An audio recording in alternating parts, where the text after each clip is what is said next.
يعني الراجل الفقر ده ما قبضنيش لحد دلوقتي.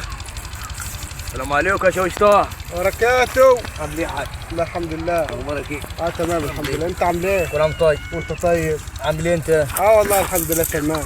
ايه اخبارك كده؟ تمام والله الحمد لله. والله انا كنت ناسيك والله، بس الود قال لي ياسين وابقى قبض عمي طبعا. يا عم مش هيجري حاجه، ماشي. هيجري ايه؟ اتفضل يا عم. 1000 جنيه. خلاص ماشي. ماشي. عايز حياه؟ لا الله خليك تقعد. السلام عليكم. بركاته. يا طب ادبر نفسي بيهم الا 1000 جنيه دي. يا ابوي. ايه انت نسيت النهارده الخميس ولا ايه؟ عايز ايه يا ماما؟ عايزين ناكل لحمه يا ابوي.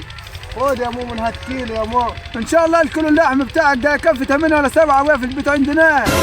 انت شممنا. خد يا ماما من هالكيلو ونص يا ماما. هات يا ابوي، حاسس 600 جنيه يا ابوي.